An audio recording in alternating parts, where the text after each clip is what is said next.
এই লেসনে আমরা পরবর্তী টুলসগুলো নিয়ে আবার আলোচনা করব।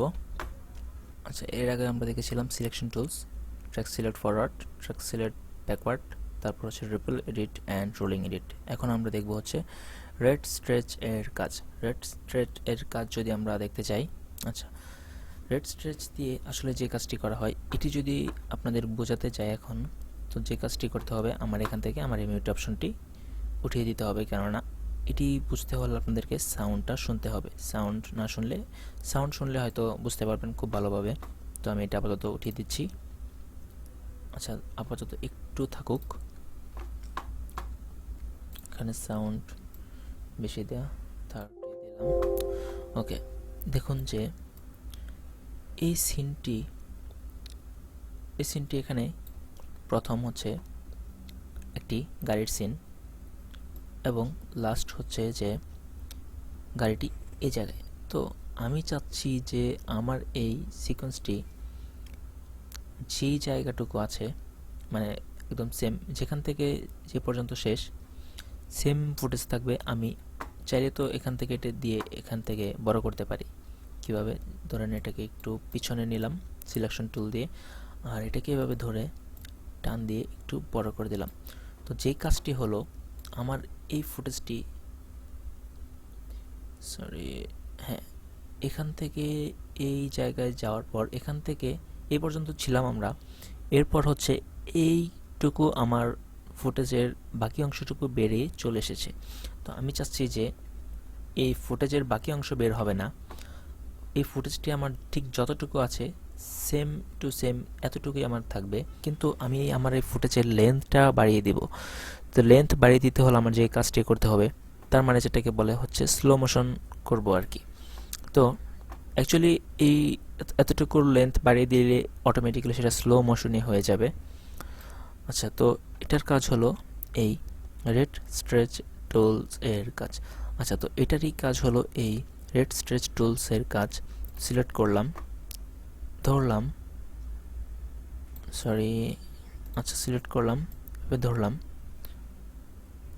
এখানে এনে শেষ করে দিলাম। তো দেখুন, প্রথমে গাড়িটি সেম এই জায়গায় এবং লাস্টে গিয়ে সেম সিন। তো দেখুন, প্লে করছি, এটা উঠিয়ে দিলাম এবং কিবোর্ড থেকে স্পেস প্লে অথবা এখান থেকে প্লে।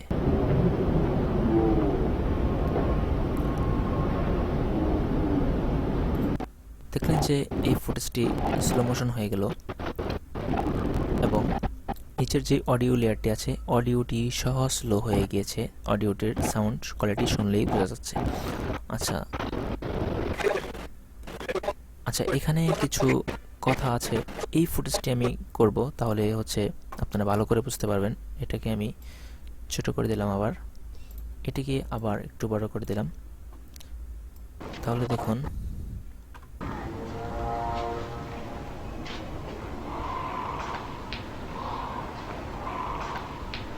আচ্ছা, দেখলেন যে ভয়েস সহ স্লো মোশন হয়ে গেল। তো যদি আমরা এটাকে বড় না করে ছোট করি তাহলে কি হয় দেখুন। ধরুন এটাকে এতটুকু ছোট করলাম, তাহলে হলো সেম ফুটেজটি যেখান থেকে, আচ্ছা মিউট করছি, তাহলে হলো এই ফুটেজটি যেখান থেকে শুরু যেখানে শেষ সেম টু সেম তাই রয়েছে, কিন্তু এটা এখন স্লো মোশন না, কারণ আমি তো বড় করিনি, আমি লেন্থ কমিয়ে দিয়েছি। তো লেন্থ যদি কমিয়ে দিই তাহলে কি হলো, এটি ফাস্ট প্লে হবে। দেখুন, মিউট, ওকে প্লে। দেখলেন যে এটা কিভাবে কাজ করছে। তো এই ছিল এই টুলসের কাজ এবং নিচে হচ্ছে রেজর টুলস। এর আগে একটি কথা বলে রাখছি যে অ্যাডোবি প্রিমিয়ার প্রোতে আমরা যখন কাজ করি আমাদের আসলে সবচাইতে বেশি এই টুলসেরই কাজ হয়, কেননা আমরা ভিডিও এডিটিং মানেই হচ্ছে যে আমরা সিন কাটবো। মানে একটি লম্বা সিনকে ভিডিও ফুটেজ, অনেক লম্বা ভিডিও করেছি আমি, কোনো জায়গায় কেটে কেটে সেটাকে ছোট করব, কিছু কিছু অংশ ফেলে দেব এবং মাঝখানে কিছু কিছু অংশ অ্যাড করব। তো এই কাজগুলোই করতে হলে আমাদেরকে সিন কাটতে হয়। এই কাটার জন্য আমাদের এই টুলসটির প্রয়োজন। তো চলুন আমরা দেখে নিই ভালো করে যে এটা দিয়ে আসলে কীভাবে সিনগুলো কাটে। আচ্ছা, এর আগে আমি এই দুইটি ডিলিট করে দিচ্ছি। আর এই দুইটিকে মাঝখানে রিপেল ডিলিট দিচ্ছি। তো প্রথমে চলে এলো। এর রেজর টুলের কাজ হচ্ছে যে আমি চাইলে এই দুইটার মাঝখানে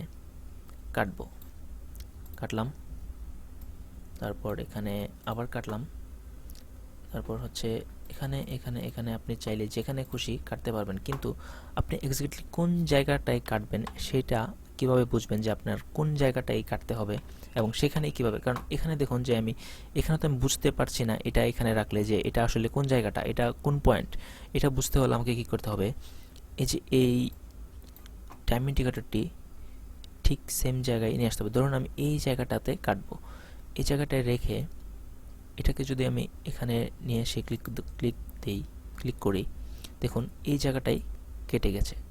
তো এটা আসলে কেন হচ্ছে, মাঝে মধ্যে হয়তো বা আপনাদের নাও হতে পারে।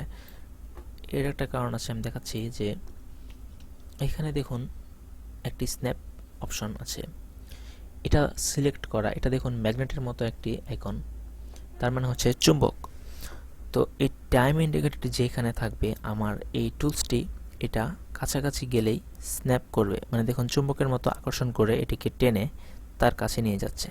তো আমি যদি এটিকে ডিসেবল করে রাখি, দেখুন সিলেক্ট না করলে এরকম হোয়াইট হয়ে থাকে এবং সিলেক্ট করলে এরকম থাকে। তো আমি যদি এটাকে ডিসেবল করে এটাকে ধরুন এখানে রাখলাম, আমি এই পয়েন্টে কাটবো, আমি এটাকে যতই কাছে নেই দেখুন সাথে যাচ্ছে না, একদম কাছে নিলেও যে একদম পারফেক্ট হয়েছে কিনা আমি শিওর না, হয়তোবা এক ফ্রেম এদিক ওদিক হতেও পারে। তো এটি সিলেক্ট করা থাকলে কি হয়, আমি এখানে গেলেই অটোমেটিক্যালি স্ন্যাপ হয়ে এটাতেই সিলেক্ট হচ্ছে এবং আমি ক্লিক করলে এই জায়গাটাতেই কাটছে। আর যদি এটা সিলেক্ট করা না থাকে, দেখুন আমি এখানে কাছাকাছি কাটলেও দেখুন জুম করে দেখাচ্ছি, দেখুন টাইম ইন্ডিকেটরটি আছে আমার এই জায়গায়, কেটেছে এই জায়গায়। আচ্ছা, এগুলো আসলে হচ্ছে কি যে আপনার কাজের প্রয়োজন অনুযায়ী আপনার প্রয়োজন পড়বে যে কোনটা কখন প্রয়োজন, এটা কি কখন লাগবে কি লাগবে না, তখন আপনি নিজেই বুঝতে পারবেন। তো এই ছিল রেজর টুলসের কাজ, এর বাইরে রেজর টুলসের কোনো কাজ নেই, এটার শুধু কাজই হচ্ছে কাটা। এবং কাটার পর আপনি চাইলে এই সিলেকশন টুলস দিয়ে প্রত্যেকটি সিনকে এভাবে টেনে টেনে আলাদা করতে পারবেন এবং কোনো সিনকে এভাবে আগে পিছিয়ে করতে পারবেন। এবং পরবর্তী টুলসগুলো নিয়ে পরবর্তী লেসনে আলোচনা হবে, সঙ্গেই থাকুন। ধন্যবাদ।